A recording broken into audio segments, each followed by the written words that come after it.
We were at the grocery store, and I remember what the context. I said, oh, we need to get this for Peter, this would be nice for Peter, blah, blah, blah. He says, and then he says, Mom, you're windy. He says, you're always taking care of me. Well, anyway, that's part of it. It's not a part. Mm-hmm.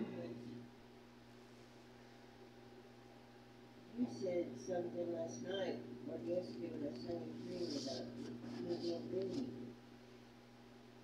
And I said to you, well, that's funny because this scares me. So the dream was, we were watching a black and white movie, an old black and white. And I wasn't your wife, I was more like your sister, or something in that context. And there was another person there, he might have been like a caretaker over the kids because we were important. Like I said, he was like a prince and I was like a princess. So all of a sudden, the father called us up. He had been dining with what he thought was his good friend. And he called us up to the top of the castle where the turrets are. And we were looking out onto the water and the city. And he said something to the king that you're not my friend, blah, blah, blah, blah, or something. And all of a sudden, the city was like destroyed. Oh, I'm sorry, I just farted there.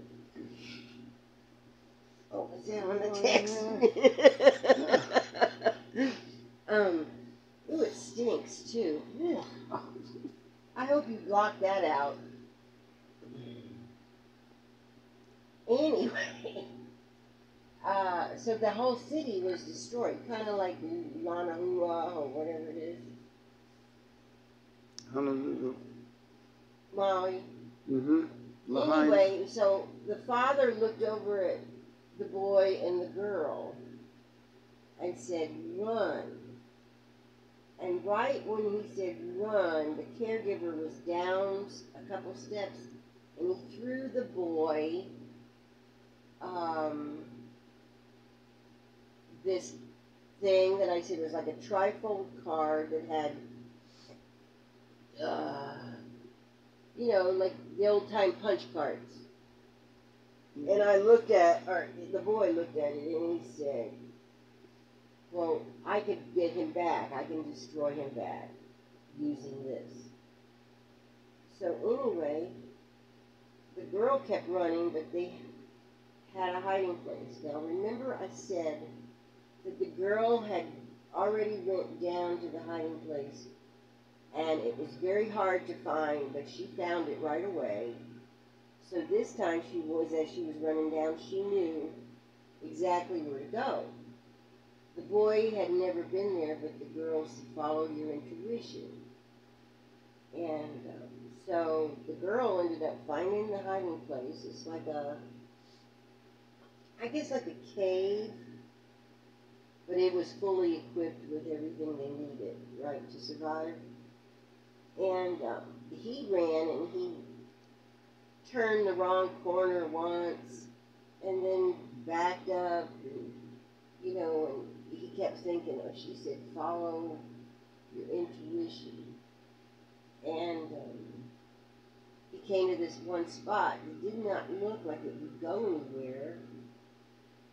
And he turned back around because he said, well, that's not going to go anywhere. But she was mental telepathy telling him, that's where you want to go. It's that one spot that doesn't look like it goes anywhere. But he was afraid. He was a little afraid because it looked like a trap. And she kept trying to tell him it would be okay. To follow your intuition. So anyway, right when he was going to do that, I woke up. I'm not doubting. And then I tried to go back to sleep. Because I wanted him to find his way. I wanted him to find his way. But I couldn't go to sleep. You said about the code. code was he could take that and destroy the bad person. Yeah, also could be used to find the way out. No, she's the one that knew. She's the one that knew. This had no bearing on trying to find the cave or whatever it was. Yeah. And it was like circular stairs. You know, like a circular staircase. Spiral. Spiral, yeah, spiral. That had no bearing on it. It had the code that would destroy the bad person and help whatever people that were remaining. But I woke up before I could finish, you know. But like I said, I had this dream before where the girl went down these spiral staircases.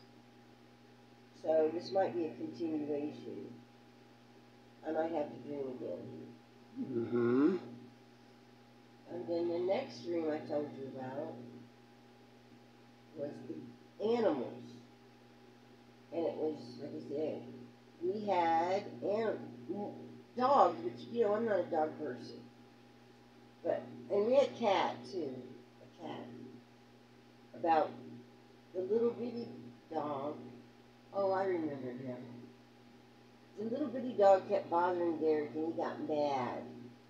So he kind of threw the dog, but not me. Just, you know, get out of my face, right?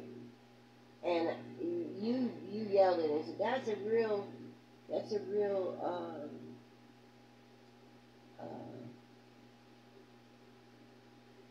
that animal is real easy to hurt. You have to be careful. And he said, okay, I'm sorry. I didn't mean anything. He just wouldn't leave me alone. Well, that's the kind of dog it was. It's like a little yip dog. You know, those little dogs that yip behind your feet. Yip, yip, yip, yip, yip, yip, yip. And so it settled down. You took it or something. I took it. It settled down. But it was annoying. The little dog was very annoying. And but we had another dog that looked like a white German Shepherd. White. He was like a German Shepherd, the pointed musket nose, you know. And you liked the dog a lot. It kept loving on you. And it came up to you, and it would bring you its food dish. And I smiled. But then I really thought it was funny when the cat, which was a black and white cat, said, well, I can do better than that. I can do just as good as that. And at the same time, as the dog bringing you its food dish, the cat brought you the food dish. And I laughed and I said, because I was like, the cat's just as smart as that dog. And I said, you need to film that. You know, we need to get a picture. You know how you always film everything? Yeah. So anyway, that was that dream. I had another dream, but I don't remember it. Mm-hmm.